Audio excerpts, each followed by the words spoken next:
중국이 세계를 지배한다고 믿던 엘리트, 한국 앞에서 무너졌습니다. 중국의 심장이라 불리는 베이징 대학교, 그 중에서도 국제정치학과 3학년이라는 자부심으로 무장한 한 학생이 있습니다. 어릴 적부터 사상교육, 정치철학, 논리훈련을 받고 가문, 실력, 배경까지 모두 갖춘 이른바 중국의 미래였던 인물입니다. 그는 믿었습니다. 중국은 중심이고 한국은 그저 반짝이는 위성에 불과하다고요. 그런 그가 유럽으로 떠났습니다. 세계 정치의 본산이라 불리는 파리 정치대학 교환학생으로요. 그리고 거기서 자신이 평생 무시해온 나라, 한국 앞에 무너졌습니다. 대체 무슨 사연인지 오늘 사연 바로 시작하겠습니다. 저는 베이징 대학교 국제정치학과 3학년입니다. 이 학교에 들어올 수 있다는 건 단순히 성적만으로 되는 일이 아니에요. 어릴 때부터 사상교육과 논리훈련, 정치철학까지 두루 배워야 했고 가문 내력을 따지는 교수도 있었죠. 운 좋게도 저는 그 모든 조건을 통과한 사람입니다. 베이징대 안에서 특히 국제관계 전공 학생들 사이에선 한국이란 나라를 솔직히 좀 얕잡아보는 분위기가 있어요. 문화는 좀 잘 팔리지만 군사도 미국 의존, 경제도 미국 입김, 한마디로 스스로 선 나라가 아니라고 여기는 거죠. 저 역시 그랬습니다. 한국은 미국 없으면 숨도 못 쉬잖아. 친구들과 이야기할 때면 이렇게 말하곤 했어요. 걔네가 잘 나가는 것처럼 보여도 그건 우리가 배려해준 틀 안에서 춤추는 거야. 그게 우리의 인식이었습니다. 중국은 세계의 축이고 한국은 그 곁에서 반짝이는 위성 같은 존재. 베이징대 안에서 그걸 부정하는 사람은 없었어요. 그런 제가 2024년 봄 프랑스 파리 정치대학으로 교환학생을 떠나게 되었을 땐 그야말로 세상을 지배하는 기분이었죠. 세계의 수도 파리, 세계의 지성 베이징대. 그리고 나 비행기 타기 전 위챗에 올렸어요. 중국의 미래를 세계로 전달하러 갑니다. 그런데요, 파리에 도착하자마자 느낀 건 분명 뭔가 이상하다는 거였어요. 국제전략 개론 수업이었습니다. 유럽 각국에서 온 학생들과 함께 듣는 공동 강의였죠. 그날은 특별히 한 프랑스 출신 교수가 초빙돼 21세기 아시아 안보 질서의 재편을 주제로 강연을 진행했습니다. 처음엔 그냥 평범했어요. 미국 중국 경쟁 구도, 대만 해협이 위기, 일본의 재무장 움직임. 그런데 어느 순간 교수는 이런 질문을 던졌습니다. 요즘 아시아 안보 질서에서 가장 눈에 띄는 나라는 어디일까요? 학생들은 웅성이기 시작했어요. 어디선가 차이너? 라는 속삭임도 들렸고 저 역시 당연히 그렇게 생각했죠. 솔직히 이 질문에서 중국이 아닌 답이 나올 거라고는 단 1초도 상상하지 않았어요. 질문과 동시에 스크린에 뜬 국기는 중국의 국기가 아니었습니다. 일본도 아니고 한국이라고요? 교수는 이어서 말했어요. 한국은 전쟁을 겪고도 단독으로 방산 산업을 일으켰고 미국 없이도 위기를 예측하고 설계하는 국가가 되었습니다. 그 순간 제 입에서 무의식적으로 한숨이 튀어나왔습니다.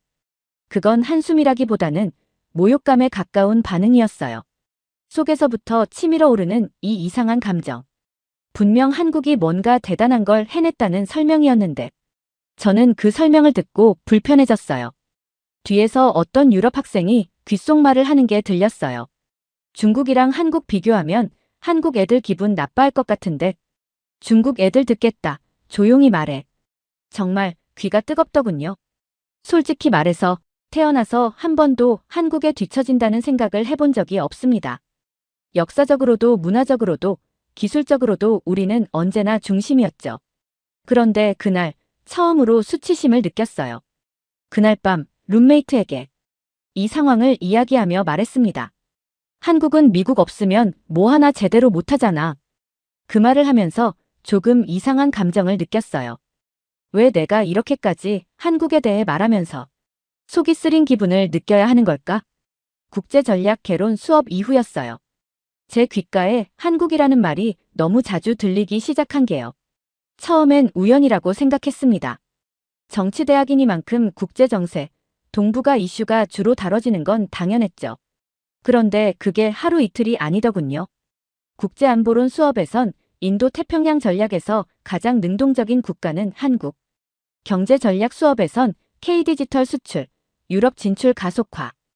공공행정 세미나에선 시민자율 감시 시스템의 최적 사례, 한국. 그리고 교수들이 발표마다 한국을 언급할 때 쓰는 말들이 도저히 받아들일 수 없는 수준이었습니다. 디지털 국정 운영의 모범. 코로나19 이후 가장 빠르게 회복한 나라. 시민과 행정이 동시에 작동하는 하이브리드 시스템 국가. 한 교수는 이런 말도 했어요. 중국은 일종의 구조적 위기에 들어간 반면 한국은 예측 가능한 통치 시스템을 가진 몇 안 되는 동아시아 국가입니다. 이건 그냥 모욕이었습니다. 우리를 예측 불가능한 불안정 국가로 몰아붙였던 그 한마디. 속이 뒤집혔고 뭔가 부정당한 기분이었어요. 그날 저녁엔 도서관에서 혼자 자료 조사를 했습니다. 중국의 글로벌 신뢰도 변화라는 주제였죠.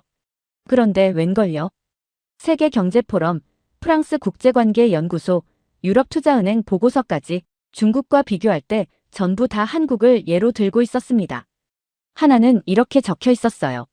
중국의 직접 투자 유입은 2023년 82% 감소, 반면 한국은 신뢰지수 상승으로 대체 파트너 국가로 부상.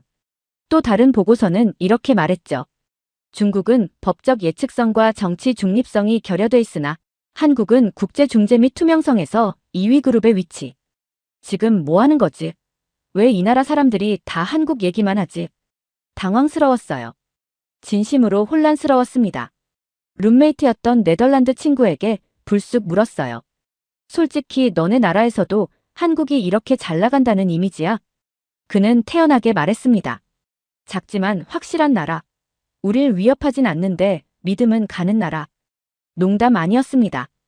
그의 얼굴엔 냉정한 현실 인식이 있었어요. 그리고 저는 그때부터 확신했어요. 뭔가 완전히 뒤집힌 겁니다. 사실 저도 아예 몰랐던 건 아니에요. 요즘 부모님은 자산을 싱가포르로 옮기는 걸 고민하고 있고 사촌은 프랑스에서 영주권을 준비 중이고 베이징대 친구들도 위챗 단톡방에서 한국 기업 채용 정보 돌리기 시작했어요. 그런데도 저는 받아들이고 싶지 않았습니다. 우린 인구 14억의 대국이고 GDP 2위 국가고 세계 2대 군사 강국인데 왜 이 작은 국가가 유럽에서 이렇게 떠받들여지는 겁니까? 우린 대륙이고 핵이 있고 문명이 있고 자산이 있는데 당시 저는 스스로를 이렇게 설득했습니다. 그건 일시적인 거야. 원래 한국은 남의 프레임에서 잠깐 반짝하는 나라야. 결국 중심은 우리가 될 수밖에 없어. 유럽 교환학생 프로그램이 시작된 지 한 달쯤 되었을 때였습니다. 그날도 별일 없이 세미나실에 앉아 있었고 주제는 EU와 아시아의 신뢰 파트너국이었어요. 그들이 꺼낸 나라는 또 한국이었습니다. 한국은 위기 이후 회복 지표가 가장 안정적인 국가입니다.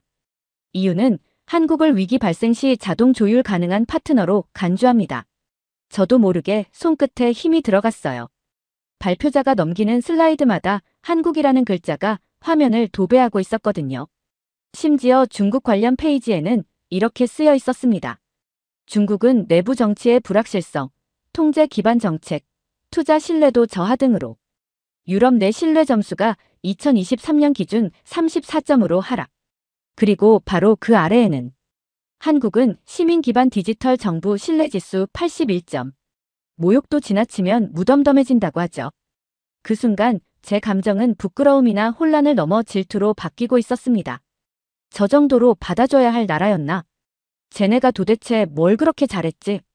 입으로는 인정하지 않으면서도 마음속에선 계속 왜 우리가 아니지? 라는 생각이 돌았어요.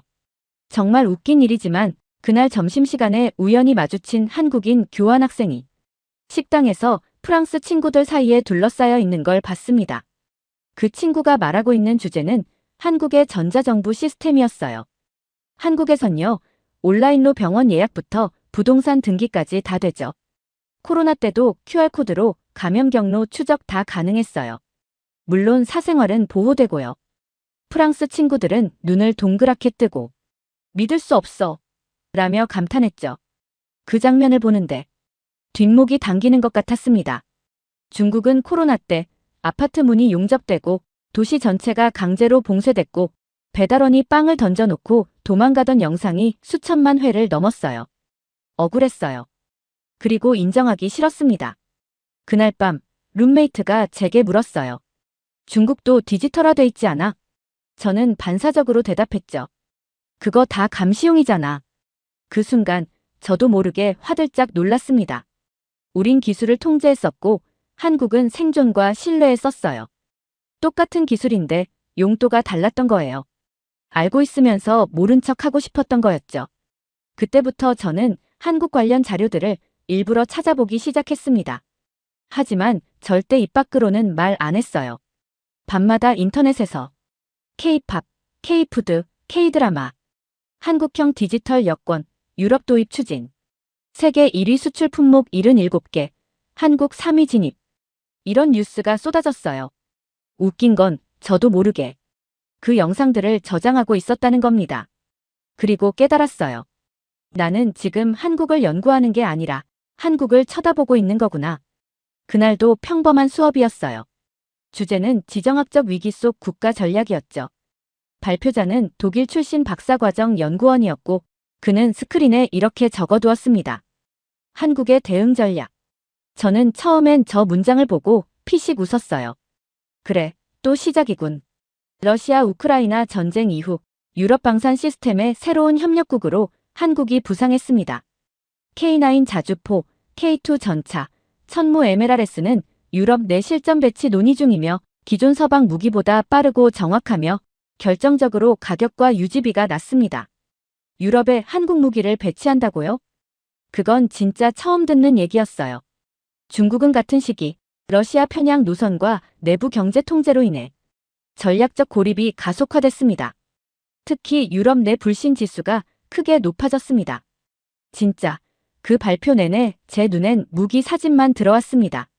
K9 자주포가 핀란드 설원에서 사격 훈련 중인 영상, K2 전차가 독일산보다 빠르게 주행하는 장면, 그 순간 저는 충격에 못 이겨. 저게 진짜 한국이 만든 거 맞아? 라고 중얼거렸어요. 옆에 앉은 프랑스 친구가 듣고 대답했죠. 응. 너 몰랐어? 이제는 러시아나 미국보다 한국 거 사는 게 더 빠르고 안전하대. 그 말에 뭔가 뒷목이 욱신거렸습니다. 방산뿐이 아니었습니다. 다른 세미나에서는 한국의 공공 시스템이 나왔는데 진짜 그때부터는 변명도 할 수 없었어요. 프랑스 행정학 교수가 말하더군요. K행정은 민간 디지털과 국가 시스템의 조화라는 면에서 매우 독창적이며 EU가 도입을 검토 중입니다. 그리고 화면에 나온 실제 사례들. 부동산 거래 시 공인중개사 없이도 AI 등기 완료. KTX 고속열차, 승차권 신분 지불 전부 모바일 통합. 청년 대상 AI 취업 매칭 플랫폼, 전국 데이터 연동. 질병관리청 단일화 시스템으로 코로나 대응 세계 1위. 우리는 부동산은 대출 조작으로 무너졌고 열차는 사고 나도 영상이 삭제되고 청년들은 다 택배 알바하고 있었죠. 그때 깨달았습니다. 우리는 대책이 없었고 한국은 대책을 설계하고 있었어요. 놀라운 건 한국 유학생들은 그걸 우리처럼 자랑하지 않더라고요. 그날 밤 저는 처음으로 한국 다큐멘터리를 정주행했습니다. 30년 만에 수출 강국이 된 배경. IMF 이후 만들어진 금융통제 시스템. 시민 자율로 작동되는 안전 플랫폼. 부정할 수 없었습니다. 이건 그냥 운 좋은 나라가 아니었어요. 왜 우리는 이런 준비를 못했지? 그날 이후 한국이 잘 나간다는 말에 반박을 못하겠더라고요. 내심 아직도 인정하고 싶진 않았지만 더 이상 반박할 자료가 없었거든요. 며칠 뒤 국제개발학 수업에서 조별 발표가 있었는데 주제가 위기 이후 국가 재편 전략 비교였습니다. 우리 조는 중국을, 옆 조는 한국을 맡았죠. 제가 맡은 발표 내용은 2023년 중국의 지방정부 부채 현황이었습니다. 준비를 하면서 자료를 찾는데 머리가 아프더군요. 수치가 충격적이었습니다. 저장성 지방정부 채무 10조 위안, 허베이성 투자 유치 중단 후 채무 상환 불능, 구의저우 중앙정부 구제 요청 거절, 심지어 충칭시는 공공기관 임금이 체불. 모두 처음 알게 된 사실들이었죠. 게다가 그걸 덮기 위해 채무 전환용 특별 채권이라는 이름으로 다시 돈을 끌어다 쓰고 있다는 사실을 보고 저는 말이 막혔어요. 그건 버티는 게 아니라 기초가 무너지고 있다는 뜻이었어요. 그에 비해 한국조가 발표한 내용은 깔끔해서 짜증이 날 지경이었습니다. 지방정부 부채율, OECD 중 하위권. 디지털 예산 시스템으로 실시간 회계 투명성 확보. 서울시 AI 기반 예산 시뮬레이터 도입. 재정 분권 하에서도 국민 신뢰도 유지 70% 이상. 한국 조발표 끝나고 프랑스 교수가 이렇게 말했죠. 중앙 집권이 아니라도 질서가 유지된다는 건 시민이 시스템을 신뢰한다는 의미입니다. 중국은 지금 14억 인구를 가진 거대한 대륙인데 그 안을 보면 너무 허약해요. 도시는 불균형이고 청년은 취업 대신 배달을 하고 노인은 의료 혜택을 못 받고 중산층은 사기로 돈을 날리고 가진 자들은 싱가포르로 국적을 옮깁니다. 저희 부모님도 최근 그랬어요. 샤오롱아, 혹시 졸업하고 프랑스에서 머물 수 있으면 좀 알아봐라. 그 말에 저는 고개를 끄덕였지만 속으로는 분노가 치밀었어요. 왜 우리는 이렇게 된 걸까? 한국은 중국과 비교도 안 되게 작은 나라고 예전에 우리한테 조공을 바치던 나라였어요.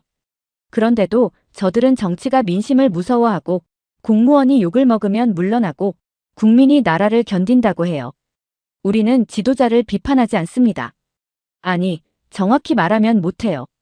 입 밖으로 내는 순간 그 말이 어디까지 기록되고 누구에게 전해질지 아무도 장담할 수 없거든요. 정책이 실패하면요. 그건 늘 외부 탓입니다. 미국 때문이다. 일본 때문이다. 한국 때문이다. 그리고 시민들은요. 말하지 않고 도망쳐요. 생각해보면 저 역시 그 현실에서 도망치듯 유럽 교환학생 프로그램에 지원했는지도 모르겠어요.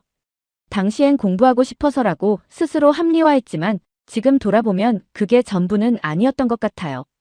프랑스에 와서 처음으로 알게 됐습니다. 우리가 얼마나 닫힌 세상에 살고 있었는지를요. 한 번은 수업 끝나고 로랑이라는 프랑스 친구가 말하더군요. 중국 사람들은 왜 자국 뉴스만 믿는 거야? 요즘은 VPN도 쉽잖아. 저는 아무 말도 못했어요. VPN을 쓰는 순간 자기 위치가 노출될 수도 있다는 두려움, 입을 열 수 없었고 속은 뒤틀렸습니다. 그리고 결정적인 순간이 있었어요.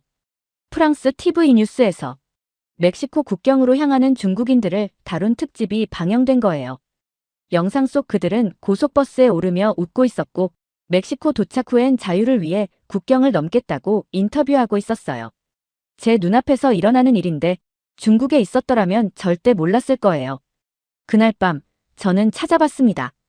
2023년 한 해 동안 미국에 망명을 신청한 중국인이 2만 명. 그중 절반 이상이 직접 국경을 넘는 루트를 택했다는 기사도 나왔어요. 그들은 범죄자가 아니라 중산층, 청년 심지어 대학 교수 출신까지 포함된 보통 시민이었어요. 그 광경을 외신 기자들이 생중계하듯 따라가고 있었고 그 장면을 보는 제 손은 식은땀으로 젖어 있었죠. 도대체 뭐가 이렇게 잘못된 겁니까? 우리는 5천년 문명이 있다고 배워왔어요. 광대한 영토, 풍부한 자원, 세계 최대의 인구. 그 모든 걸 가지고도 왜 우리는 국경을 넘는 이민자로 전락한 걸까요? 왜 우리는 한국처럼 다른 나라 사람들이 부러워하는 시민 국가가 되지 못했을까요? 제가 제대로 한국을 분석해 보려고 했던 건 분노 때문이었습니다. 왜 우리가 이렇게 무너지는 동안 쟤네는 어떻게 저렇게 살아남은 거지? 베이징대로 돌아가기 전 프랑스 교환 프로그램의 마지막 과제로 각자 한 국가를 선정해 위기 대응 사례를 조사하라는 미션이 주어졌습니다. 주제를 고를 때 제 손은 망설임 없이 한국을 선택했어요. 어디 두고 보자. 이거 다 포장일 거야. 표면만 번지르르한 거지 속을 파보면 결국 부실할 거야. 하지만 결과는 정반대였어요. 첫 번째로 충격받은 건 한국은 위기를 미리 예측하고 준비한다는 점이었습니다. 2008년 금융위기 이전부터 한국은 외환 보유액을 2배 이상 축적했고 은행권의 외화대출 의존도를 낮춰왔더군요. 코로나 발생 당시 중국은 정보를 숨겼고 한국은 질병관리본부를 청으로 격상시키며 팬데믹 대응 매뉴얼을 즉시 발동했어요. 심지어 저도 몰랐던 사실 하나. 한국은 이미 2003년 사스, 2015년 메르스를 겪으면서 시민 감염 경로 자율 공개 시스템, 동선 추적 기술, QR 방문 기록제까지 만들어두고 있었습니다. 두 번째로 놀라웠던 건 한국은 시스템이 시민을 통제하지 않는다는 거예요. 중국은 위기가 오면 통제부터 시작합니다. 도시 봉쇄, SNS 검열, 외신 차단. 반면 한국은 시스템을 통해 시민이 자율적으로 움직이게 만드는 구조를 만들었어요. 한국보건복지부 자료에 따르면 2020년 코로나 시기 한국의 감염 경로 확인율은 세계 1위였고 국민 자발적 QR 방문율은 94.3%에 달했다고 해요. 게다가 한국은 IMF 외환위기 이후 국민이 금을 모아 외채를 갚았고 세월호 이후 시민들이 안전법 제정을 이끌었고 코로나 이후 국민이 자발적으로 거리 두기를 실천했대요. 우리는 고통을 감췄습니다.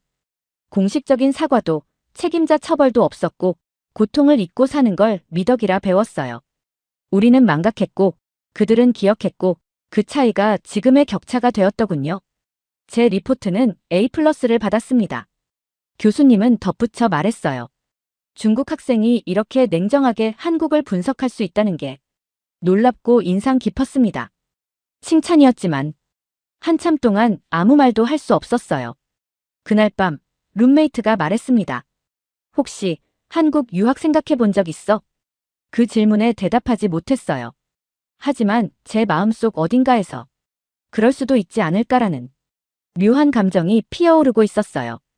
그리고 동시에 그 감정이 드는 제가 너무나 화가 났습니다.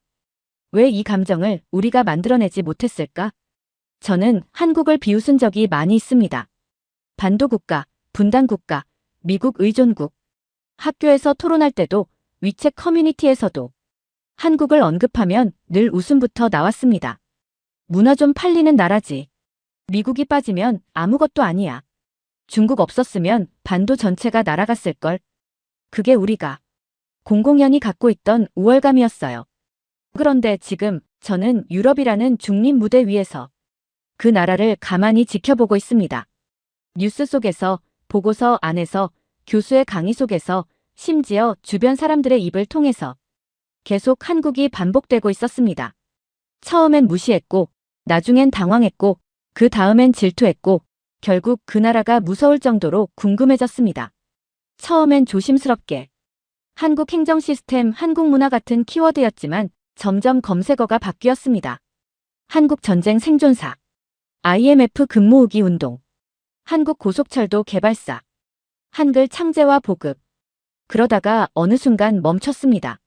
제 자신이 너무 초라하고 한심하게 느껴졌거든요. 저는 그 나라를 놀리고 깎아내리고 무시했는데 정작 그 나라는 전쟁의 폐허 속에서 나라를 세웠고 폭망한 경제 속에서 시민이 은행을 지켰고 질병의 공포 속에서 마스크줄을 서는 걸 질서로 바꿨더군요. 어디 하나에서 터지면 다 무너지는 게 중국이었고 어디가 무너져도 나머지가 잡아주는 게 그 나라였습니다. 중국은 통제가 강한 나라입니다. 하지만 통제는 시민을 무력하게 만들었고 결국은 위기가 오면 모두가 도망치게 만들었어요. 그리고 그걸 몰랐던 저 자신이 너무 분했습니다. 어느 날 파리 시청 광장에서 열린 국제도시 혁신 박람회에 참여하게 되었어요.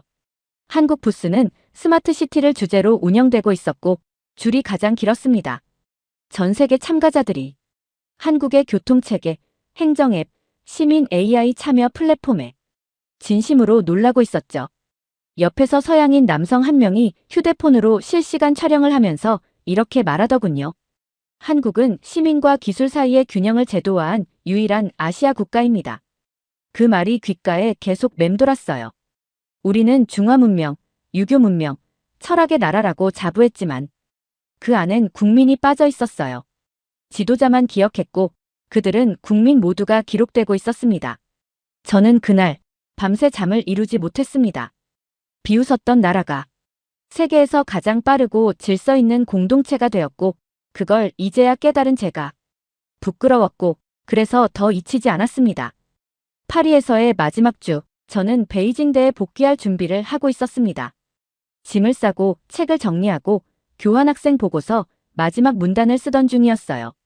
솔직히 아직도 제가 이 말을 쓰고 있다는 게 어색합니다. 부럽다라는 말을 한국한테 쓴다고요? 6개월 전만 해도 상상도 못했어요. 친구들한테 이 얘기 들키면 평생 놀림거리가 될 겁니다. 한국이 위대해서 그런 건 아니에요. 사실 그 나라도 완벽하진 않더라고요. 물가 비싸고 집값 높고 야근 문화 심하대요. SNS 보면 불만도 많고요. 근데 그럼에도 불구하고 그 나라는 무너지지 않는 방식을 아는 것 같았어요. 위기 올 때마다 도망치거나 숨기거나 막아서는 게 아니라 그냥 준비하고 견디더라고요. 그리고 시민들이 그걸 같이 한다는 게 진짜 이상하고 낯설면서도 멋졌어요. 우리나라도 자랑스러운 역사가 있고 위기를 이겨낸 순간들이 있었어요. 근데 왜 지금 이렇게 불안하고 외롭고 도망치고 싶을까요? 아버지는 요즘 부쩍 해외로 빠져나갈 준비는 해둬야지라는 말을 자주 하시고 사촌 중 한 명은 싱가포르로 취업하려고 이력서를 돌리고 있어요. 주변 친구들도 졸업 후 남을 나라만 찾고 있죠. 요즘 이상하게 한국어 공부 앱을 깔고 뉴스에선 한국 관련 기사만 보고 밤마다 유튜브로 한국 다큐멘터리를 찾아보게 되더라고요. 친구들한테는 말 안 했지만 진짜 저 혼자만 알고 있는 일이 하나 있어요. 며칠 전 인터넷으로 한국 교환학생 지원하는 법 검색했어요. 근데 끝까지 신청은 안 했습니다. 그곳에서 직접 보면 자신이 너무 초라해질까봐 괜히 겁났거든요. 그래서 지금도 마음이 복잡해요. 질투 같기도 하고 분노 같기도 하고 그런데 모든 감정을 다 합쳐서 결국 나오는 한마디는 부럽다입니다. 진심으로. 한국이 부럽습니다. 두 번째 사연 시작합니다. 그들이 무너진 줄 알았지만 무릎 꿇은 건 우리였습니다. 2000년대 초 글로벌 생존 전략 시뮬레이션에서 한국은 늘 붕괴 위험 국가 1순위였습니다. 천연자원, 없음, 국토, 좁음, 지정학, 지옥. 학자들은 입을 모아 말했죠. 이 나라는 IMF 이후 한 번 더 무너지면 끝난다. 하지만 그 예상은 완전히 틀렸습니다. 2020년대 한국은 세계 군수 건설 기술 의료 물류 시스템을 지배하고 있습니다. UN, 나토, WEF 회의엔 반드시 한국 라인이 필요해졌고 심지어 미국도 한국 없이 동아시아 전략은 없다고 인정합니다. 그래서 세계는 지금 묻고 있습니다. 대체 저 나라는 어떻게 살아남았는가? AI도 분석하지 못했고 미국도 베끼지 못했으며 일본도 끝내 흉내 낼 수 없었던 그 생존 공식. 그 핵심은 단 하나였습니다. 희망이 아니라 의무. 지금부터 한 독일 전략가가 목격한 대한민국 생존의 본질을 낱낱이 공개합니다. 저는 다니엘 하일리히입니다. 독일 베를린에 위치한 생존정책연구소에서 근무해왔고 UN 산하의 재난복구위원회에서 복원 가능 국가 평가 기준을 만들던 사람이죠. 전쟁, 기아, 자연재해, 사회 붕괴. 그 어떤 나라도 영원히 서 있을 수 없다는 진실을 믿어왔습니다. 단지 복구의 속도와 양상이 다를 뿐 모든 국가는 결국 무너지고 다시 일어난다는 게 저희 분야의 전제입니다. 그런데 어딘가 이상한 나라가 있었습니다. 한반도라는 작은 반도 국가. 지리적으로도 자원적으로도 정치적으로도 늘 위험의 교차로에 서 있었던 이 나라가 왜 아직도 무너지지 않고 오히려 더 단단해지고 있는지 그 누구도 설명하지 못했습니다. 그래서 제가 직접 오게 된 거죠. 공식적으로는 보건력 평가를 위한 현장 연구이지만 확인하고 싶었습니다. 이 나라도 결국 무너지고 있었다는 증거를. 하지만 착륙한 지 사흘 만에 그 생각이 얼마나 오만했는지 깨달았습니다. 처음 서울에 도착한 날은 11월이었습니다. 공기가 건조했고 하늘은 희미하게 흐렸습니다. 그날 새벽 인천공항에서 서울역까지 이동하면서 유리창 너머의 도시에 집중했습니다. 고층 아파트, 질서정연한 도로, 바쁘게 움직이는 사람들. 표면적으로는 그저 번듯한 도시였죠. 하지만 저는 알고 있었습니다. 이 도시는 한때 잿더미 위에 서 있었던 곳이라는 걸요. 1950년 서울은 불바다가 됐습니다. 수도는 점령당했고 시민들은 남아있고 집들은 불탔고 아이들은 부모를 잃었습니다. 한국전쟁 당시 미군 공중 촬영 자료를 수십 번 넘게 본 적이 있었습니다. 서울시가지 대부분이 붕괴되었던 기록이 있었죠. 도대체 이 나라가 언제, 어떻게 이만큼 회복했을까요? 무너진 도시가 이렇게 단단해지는 데 걸린 시간은 불과 반세기였습니다. 전쟁을 겪은 대부분의 국가는 30년에서 40년을 복구에 쓰고도 여전히 상흔을 가졌습니다. 하지만 한국은 그 폐허 위에 고속도로를 깔았고 아파트 단지를 세웠고 인터넷망을 박아 넣었더군요. 제게 가장 충격을 준 건 속도도 아니고 성과도 아니었습니다. 바로 이들이 그 일을 해야 했기 때문에 했다는 태도였습니다. 제가 만난 한 70대 할아버지는 말했습니다.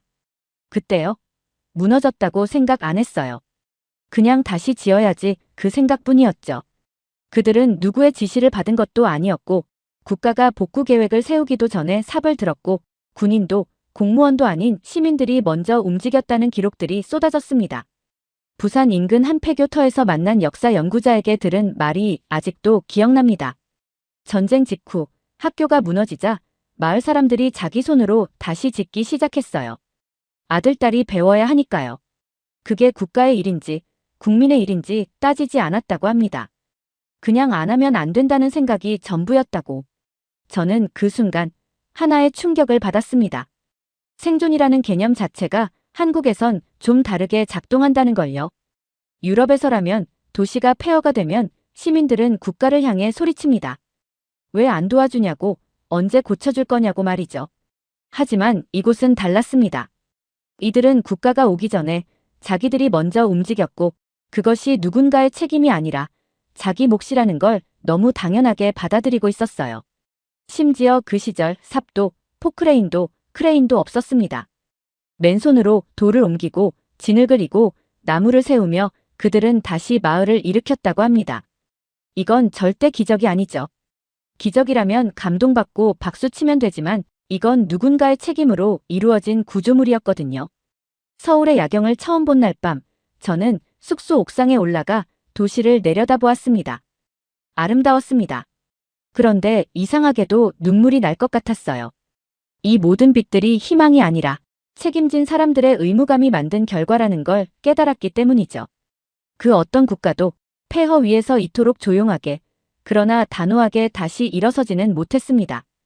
두 번째로 충격을 받은 순간은 예상치 못한 장소에서 찾아왔습니다. 전쟁의 폐허를 뒤로하고 이제는 시간이 흘러 안정을 되찾았다는 도시에 믿을 수 없는 과거를 들춰낸 현장에 서 있었습니다. 부산 근교의 한 작은 마을, 지도에는 거의 나오지 않는 위치였습니다. 하지만 바로 그곳에서 저는 이 나라가 살아남은 이유를 또 한 번 눈으로 확인했습니다. 이 학교는 우리 아버지가 지은 거예요. 그 말을 꺼낸 사람은 지역문화재청에서 일하는 40대 남성이었습니다. 그는 무너진 담장 옆, 덩굴로 뒤덮인 오래된 건물잔에 앞에서 말없이 섰죠. 1952년 겨울, 마을의 아이들이 수백 명이었는데 학교가 다 무너졌대요. 군인이 오지도 않았고 공무원도 안 왔죠. 그래서 어른들이 지었대요. 믿기 힘들었습니다. 전기공사도 수도도 안 들어온 그 산속 마을에서 도대체 어떻게 학교를 지었다는 걸까요? 그가 건네준 건 수첩이었습니다. 낡고 빛바랜 공책엔 이런 문장이 또박또박 적혀 있었죠. 아이들이 얼어 죽지 않게 담요를 창문에 붙였다. 책상 대신 마을 사람들이 나무를 잘라 걸상과 판자를 깎았다. 아이들을 가르칠 교사는 마을에서 서울로 사람을 보내 직접 구해왔다. 전문성도 없고 장비도 없고 돈도 없던 사람들이 아이들이 글자를 배워야 한다는 이유 하나로 학교를 다시 세웠습니다. 그걸 보며 오랜 시간 생각에 잠겼습니다. 이게 진짜 복원이고 진짜 시스템이라는 걸 처음으로 실감했기 때문입니다. 그들은 전쟁 직후의 절망 속에서 희망을 기대한 게 아니었습니다. 단지 해야 했기 때문에 한 거였죠. 아니면 그 아이들이 배울 곳이 없고 그 아이들이 배우지 못하면 이 마을은 끝이라는 걸 너무 잘 알고 있었던 겁니다. 책도 없고 선생님도 없고 건물도 없었지만 수업은 했어요. 그 말에서 이 민족의 진짜 무기를 본 듯 했습니다. 이 나라의 생존력은 구조가 아니라 책임지고 일어서는 개인들에서 비롯됐다는 걸요. 그는 마지막으로 이렇게 말했습니다. 아버지는 학교를 세우느라 나중에 돈이 없어서 집을 팔았어요. 근데 한 번도 후회 안 하셨대요. 교실에 아이들이 앉아있던 모습만으로 됐다고요. 돌아오는 차 안에서 오랫동안 침묵했습니다. 보통은 국가가 복원하고 국민은 기다립니다. 하지만 이곳에선 국민이 먼저 복원하고 국가는 나중에 따라오는 나라였던 겁니다. 여기서 끝이 아니었습니다. 서울로 돌아와서 관련 자료를 조사하던 중 충격적인 사실 하나를 더 마주하게 됐습니다. 전쟁 직후 약 1,500개 이상의 초등학교가 정부 지시가 아니라 마을 단위의 자발적 시공으로 세워졌다는 기록이었습니다. 목수도 아니고 건축가도 아니고 농부, 어부, 탄광 노동자들이 직접 지붕을 올리고 마룻바닥을 깔았다는 자료였죠. 이걸 누가 시켰을까요? 정부가 아니었습니다. 그냥 마을 사람들이 했습니다. 자기 아이들을 위해서. 내가 굶더라도 내 아이들만은 나처럼 살지 않기를 바란다는 이유로. 그날 밤 처음으로 제 분석 노트에 한 글자도 적지 못했어요. 논리로는 도저히 설명되지 않았기 때문입니다. 이건 통계가 아니라 정신이 만든 복구 모델이었습니다. 그리고 이제야 알 것 같았습니다. 이 나라가 어떻게 전쟁을 통과했고 왜 지금까지 무너지지 않았는지를요. 서울에 돌아온 지 며칠 뒤 충격이 식기도 전에 또 다른 장면을 목격하게 되었습니다. 이번에는 오래된 기록이나 자료가 아니라 생생한 영상과 살아있는 증언이었습니다. 2003년 대구 전철 한복판에서 발생한 화재, 수백 명의 사망자, 질식, 불길, 혼란. 그 안에는 제가 도저히 설명할 수 없는 한 나라의 반응이 담겨 있었거든요. 전 세계 어디서든 재난이 일어나면 구조대가 투입됩니다. 그게 당연하죠. 하지만 이 나라는 달랐습니다. 불이 꺼지기도 전에 제복도 입지 않은 사람들이 지하철로 뛰어들었습니다. 편의점 점장, 대학생, 퇴근 중이던 버스기사, 심지어 당시엔 중학생이었던 아이까지. 그때 왜 뛰어드셨어요? 그 질문에 한 생존자는 이렇게 말했습니다. 그냥 내가 안 들어가면 사람들 다 죽을 것 같아서요. 그 사람은 국가의 표창도 거절했고 인터뷰도 사양했더군요. 그 순간에 멈췄으면 평생 후회했을 거예요. 그게 전부였습니다. 저는 수없이 많은 국가의 위기 반응 시스템을 분석했습니다. 몇 초 안에 출동하는 구조대, 헬기, 특수팀. 하지만 한국은 이상했습니다. 전문 구조팀이 아니라 일반인이 먼저 움직였다는 그 사실 하나가 세계 어느 생존 매뉴얼에서도 본 적이 없던 사례였거든요. 이건 문화일까요? 아니면 교육? 그건 역할이 아니라 의무감이었습니다. 그날 지하철역엔 지시받은 사람보다 자기 발로 움직인 사람이 더 많았어요. 그 말을 꺼낸 건 당시 20대 초반의 간호학과 학생이었습니다. 심폐소생술 자격증이 있다는 이유만으로 자신도 그 혼란 속에서 20명 넘게 응급처치를 했다고 했죠. 그 사건 이후 수많은 언론이 그들을 영웅이라 불렀습니다. 하지만 정작 본인들은 고개를 저었죠. 영웅이 아니라고요. 그냥 할 일을 한 것뿐이라고 했습니다.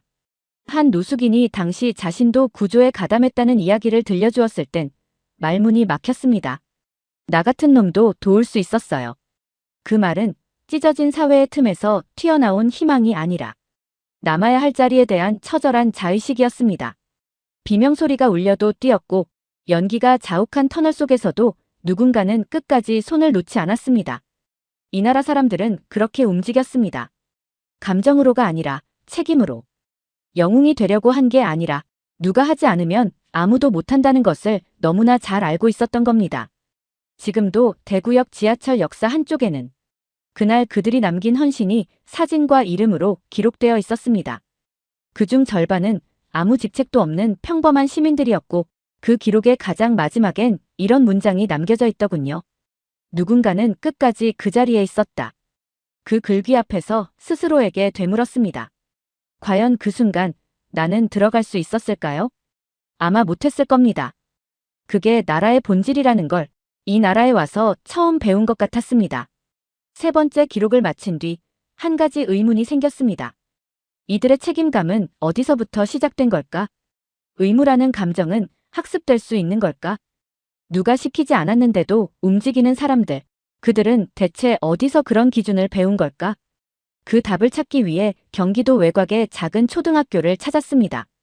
지금은 도시 개발로 인해 대부분의 시골 학교가 폐교되었지만 이곳은 여전히 몇 명의 아이들과 함께 살아 숨쉬는 교실을 유지하고 있었습니다.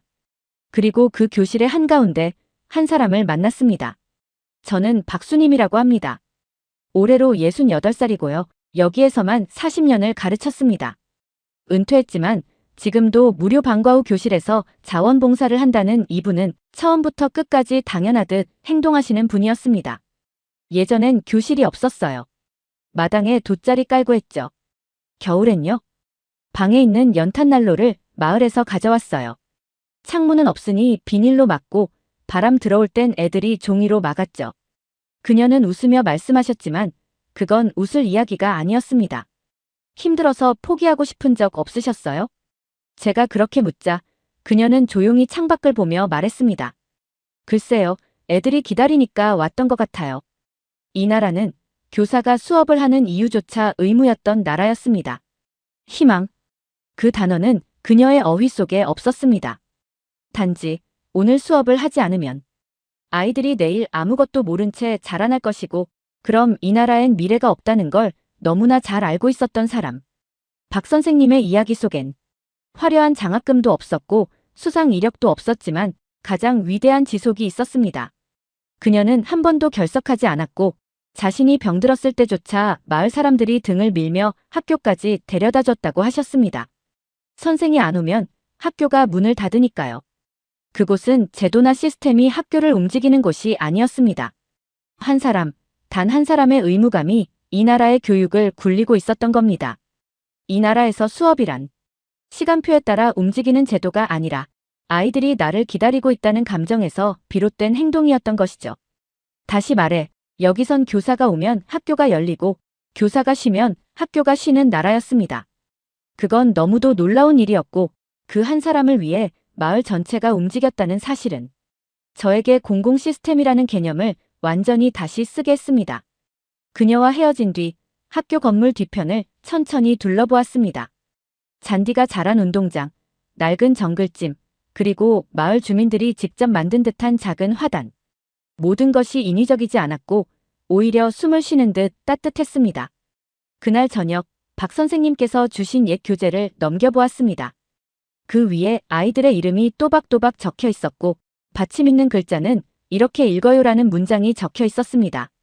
그날 밤 서울로 돌아오는 길에서 문득 내 나라의 교육 시스템이 떠올랐습니다. 예산이 줄면 교사가 줄고 교사 수가 줄면 수업의 질이 무너지고 그 무너진 시스템 위에 책임 회피 보고서가 올라오던 현실. 그리고 저는 또 한 줄을 메모했습니다. 이 나라는 교육을 선택하지 않았다. 교육을 의무라고 선언한 국민들이 있었기에 이 나라는 멈추지 않았다. 그리고 그날 밤 결심했습니다. 보건력이란 단어, 그 정의 자체를 바꿔야겠다고요. 시스템을 재건하는 게 아니라 책임지는 사람이 남아있느냐 없느냐가 진짜 보건력이란 걸. 서울로 복귀한 다음 주 무심코 영상 속 짧은 장면 하나에 시선을 빼앗겼습니다. 화면 속에는 사람들이 훈련을 받고 있었죠. 민방위. 제가 유럽에서 수십 년을 연구해온 분야 중 하나지만 이토록 철저하고 일상화된 시스템은 처음 봤습니다. 더 놀라운 건 그들이 현역 군인도 아니고 퇴역 장성도 아닌 평범한 회사원, 택배기사, 자영업자들이었다는 사실이었습니다. 형식적인 제도 아닌가요? 제가 그렇게 묻자 한 참가자는 이렇게 대답했습니다. 이 나라에 사는 한 지켜야 할 건 지켜야죠. 그들은 병역을 마치고도 해마다 훈련을 받으며 전시 상황에 대비하는 일상을 유지하고 있었고 그 훈련엔 귀찮음이나 짜증보다는 이상할 정도의 담담함과 체념에 가까운 책임감이 깔려 있었습니다. 저는 예비군 부대장을 인터뷰했습니다. 그는 말했죠. 우리는 제복을 벗었지만 마음은 여전히 전투복을 입고 있어요. 누가 시키지 않아도 비상 상황이 오면 당연히 뛰어나가야 한다는 전제. 그것이 이 나라 사람들에겐 훈련된 행동이 아닌 내재된 본능이었습니다. 심지어 젊은 세대조차 이 흐름을 당연하게 받아들이고 있었습니다. 20대 중반의 한 참가자는 이렇게 말했습니다. 전쟁요? 안 났으면 좋죠. 근데 난다면 제일 먼저 나가서 지킬 겁니다. 그건 국가가 주입한 사명감이 아니었습니다. 사회가 강요한 충성도 아니었습니다. 그들은 자기 자리를 지킨다는 개념 하나로 국가 방어선의 일부가 되고 있었습니다. 유럽에서라면 상상도 못할 일이죠. 우리는 전시 상황이 되면 대피소부터 찾습니다. 하지만 이 나라는 대피보다 진입을 먼저 고민하는 사람들이 있었습니다. 며칠 뒤 저는 국방부 산하 시민교육센터에 방문해 강의를 참관했습니다. 강사로 나온 인물은 60대 중반의 전직 해병대 장교였고 강의 대상은 일반 시민, 심지어 여성과 고등학생까지 다양했습니다. 그는 말했습니다. 전쟁은 군인이 치르는 게 아닙니다. 전쟁은 국민이 견디는 겁니다. 누구도 그 말에 반박하지 않았습니다. 이 나라의 방어력은 미사일 숫자가 아니었습니다. 도발에 대응하는 훈련된 손, 각자 맡은 구역을 책임지는 눈. 전선을 나누지 않고 자신을 그 선이라 여기며 살아가는 태도. 그게 바로 이 나라의 진짜 전력이었습니다. 강의가 끝난 뒤 한 참가자와 대화를 나눴습니다. 전 평범한 사람입니다. 내 나이 60대 후반이지만 전쟁 났을 때 총 한 자루만 쥐어준다면 이 나라를 위해서 자원 입대할 겁니다. 즉시 노트에 써넣었습니다. 이 나라는 단지 생존을 준비한 게 아니다. 버티는 자리를 지킬 각오를 수천만이 동시에 공유한 나라다. 우연히 다큐멘터리를 보게 되었습니다. 한국의 버스기사, 지하철 역무원, 편의점 점주, 그리고 건설 현장 노동자의 하루를 담은 작품이었죠. 처음엔 단순한 직업군의 다큐라 생각했습니다. 하지만 그들의 하루를 따라가는 장면마다 저는 충격에 가까운 감정을 느껴야 했습니다. 그들은 누구도 자신의 일을 특별하다고 말하지 않았습니다. 오히려 이 일은 누군가는 해야 하니까요라는 말만 반복했습니다. 지하철 역무원은 새벽 4시에 출근해 역사 안 묻은 시설을 점검하고 마지막 열차가 들어올 때까지 플랫폼에 혼자 남아 지하 깊은 곳을 지켰습니다. 힘들지 않냐는 질문에 그는 이렇게 답했습니다. 힘들죠. 근데 이 시간에도 사람들은 움직이니까요. 그 말이 너무 낯설었습니다. 유럽에선 이런 무형의 책임감을 찾기 어렵기 때문이죠. 한국은 무언가가 고장났을 때 수리공이 오기 전에 이미 근처 누군가가 조치를 하고 있더군요. 그게 사무실 청소부든 가게 주인이든 행인이든 말입니다. 다큐의 마지막은 공사 현장이었습니다.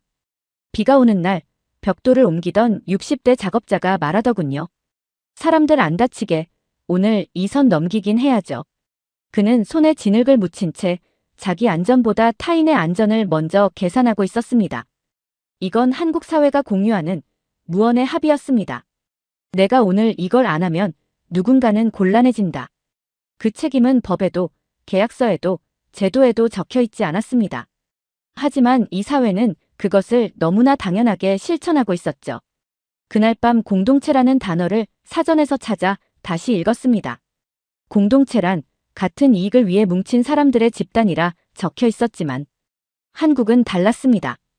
이익이 아니라 책임 때문에 뭉친 집단, 그리고 그 책임을 자기 역할로 받아들이는 국민들. 다큐멘터리의 마지막 장면엔 이렇게 적혀 있었습니다. 누군가 이 자리를 지켜주지 않았다면 오늘 당신의 하루는 시작되지도 않았을 것이다. 그 문장을 보며 이런 생각이 들더군요.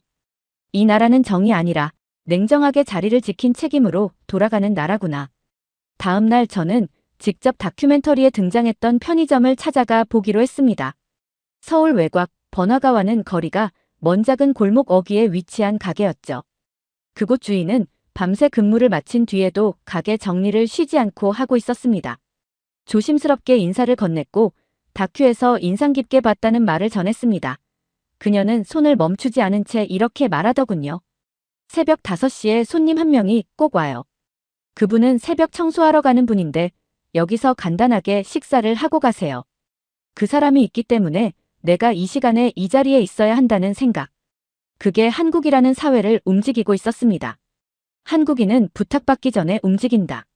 지시가 없을수록 더 빨리 움직인다. 책임은 외부에서 주어지는 것이 아니라 내 자리라는 자각에서 비롯된다. 그날 밤 숙소 창가에 앉아 도시의 불빛을 바라봤습니다. 차들이 끊임없이 움직이고 지하철은 새벽까지 달렸고 편의점엔 사람들이 들어갔다 나왔다를 반복했죠. 도시는 자고 있었지만 완전히 멈추지는 않았습니다. 이 많은 시스템이 움직이는 이유는 무엇일까? 답은 간단했습니다. 누군가가 그 자리를 지키고 있었기 때문입니다. 한국은 시스템이 강한 나라가 아닙니다. 사람이 자리를 떠나지 않기 때문에 유지되는 나라였습니다. 그 확신을 더 굳히게 된 건 서울역 광장에서 만난 어떤 중년 남성 때문이었습니다. 추운 날씨에도 불구하고 그는 낡은 점퍼 한 벌로 노숙인들에게 따뜻한 국밥을 나누고 있었습니다. 이 일을 왜 하세요? 나도 노숙인 시절이 있었어요. 그때 받았던 거 갚는 겁니다. 그는 자신을 돕는 사람이라고 생각하지 않았습니다. 그저 받은 걸 돌려준다고 생각하는 사람이었죠. 서울역 인근에는 노숙인들이 살고 있었습니다. 그는 그중 몇 사람의 이름을 알고 있었고 그들의 병력까지 기억하고 있었습니다. 가족도 없으니까요. 누군가는 기억해줘야죠. 저는 외국인이고 아무것도 모르는 사람이었지만 그는 묻지 않았습니다. 그날 밤 잠들지 못한 채 오랫동안 생각했습니다. 이 나라 사람들은 자기가 맡은 자리가 무너지는 걸 두려워합니다. 그래서 버팁니다. 그래서 무너지지 않습니다. 유럽이라면 국가가 시스템을 멈추면 사회가 정지합니다. 하지만 이 나라는 국가가 아무 말이 없어도 사람들이 자기 자리를 지켜 사회가 계속 굴러가고 있었습니다. 그리고 처음으로 의무라는 단어가 얼마나 무거운지, 얼마나 따뜻한지, 얼마나 강력한 힘을 가지는지 체감했습니다. 이 나라는 끝까지 남아있는 사람들 때문에 유지되고 있었습니다. 도망치지 않은 사람, 비워두지 않은 자리, 묵묵히 책임을 감당한 이름 없는 시민들. 다음 날 다시 서울역을 찾았습니다. 이번에는 누군가의 손에 이끌려서가 아니라 그 자리를 다시 확인하고 싶어서였습니다. 어제 봤던 봉사팀은 없었지만 그 자리엔 다른 사람들이 있었습니다. 그들이 일시적인 온정을 베푼 게 아니란 걸 직감할 수 있었어요. 한국은 누군가를 도울 때 그 사람이 누구인지 보다 그 순간 자리를 비워선 안 되는 상황인지를 먼저 본다는 사실을 뒤늦게 알게 된 겁니다. 며칠 뒤 한국을 떠나기 전 마지막 인터뷰를 잡았습니다. 제가 찾아간 곳은 서울 은평구의 작은 마을 도서관이었고 그곳에서 매일 저녁 아이들에게 책을 읽어주는 자원봉사자를 만났습니다. 일과 끝나고 피곤하지 않으세요? 그는 웃으며 대답했습니다. 피곤하죠. 그런데 안 오면 애들은 기다리는 겁니다. 그 안엔 한국이라는 사회의 본질이 담겨 있었습니다. 기다리는 사람을 실망시키지 않겠다는 조용한 맹세. 그것이 어쩌면 이 나라가 그토록 많은 위기에도 무너지지 않고 늘 다시 일어설 수 있었던 이유가 아니었을까요? 이 나라는 자기 자리에서 묵묵히 남아있는 사람들로 인해 존재하고 있었습니다. 독일로 돌아가는 날 마지막 결정을 내렸습니다. 지금껏 써온 수백 페이지 분량의 원고를 모두 버리기로 한 것이었죠.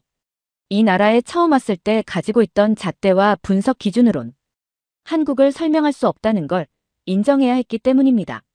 제가 배운 모든 이론은 재난에 대처하는 시스템, 복구 속도, 예산 동원력을 평가하라 했습니다. 하지만 한국은 그런 분석의 틀을 끊임없이 비웃고 있었습니다. 이 나라는 공식과 데이터를 따르지 않았습니다. 사람이 있었고 그 사람이 자리를 지켰고 그래서 이 나라는 여전히 살아있었습니다. 출국 전 최종 보고서를 새롭게 다시 쓰기 시작했습니다. 제목은 이렇게 붙였습니다. 이 나라는 희망이 아니라 의무로 버텨왔다. 지금 제 손에는 그 문장으로 시작되는 보고서가 있습니다. 그 첫 페이지에 적은 결론은 다음과 같았습니다. 한국은 기적이 아니다. 기적처럼 보이지만 그 이면엔 자기 자리를 포기하지 않은 사람들이 있었다. 지시받지 않고 촉구받지 않고도 스스로 움직인 수백만 명의 의무감이 이 나라를 다시 일으켰다. 이 나라의 생존력은 정책이 아니라 사람이었고 그 사람들은 늘 같은 자리에서 눈에 띄지 않게 묵묵하게 그러나 단단하게 의무라는 갑옷을 입고 서 있었습니다. 그리고 그들을 보며 스스로 묻게 되었습니다. 나는 내 자리에서 과연 끝까지 남아있을 수 있었을까? 국밥을 나눠주던 사람, 벽돌을 옮기던 노동자, 첫 차를 기다려주던 버스기사, 교실을 닫지 않았던 노교사, 그리고 아무도 몰랐던 누군가. 그들은 모두 한국이라는 이름을 걸치지 않았습니다. 그저 내 역할을 할 뿐이라는 생각 하나로. 역사도, 전쟁도, IMF도, 팬데믹도 버텨낸 민족이었습니다. 독일로 돌아와 작성한 보고서의 마지막 장에는 이렇게 적었습니다. 한국은 국가가 강해서 버틴 나라가 아니다. 자리를 떠나지 않은 사람들, 그들이 이 나라의 뼈대를 이루고 있었다. 영상 일부는 무료 영상 소스를 활용했으며 편집 및 내용 구성은 감동탐험이 직접 진행했습니다. 사연 이야기가 좋았다면 구독과 댓글로 남겨주세요. 더 재미있는 사연으로 돌아오겠습니다. 이상 감동 탐험이었습니다.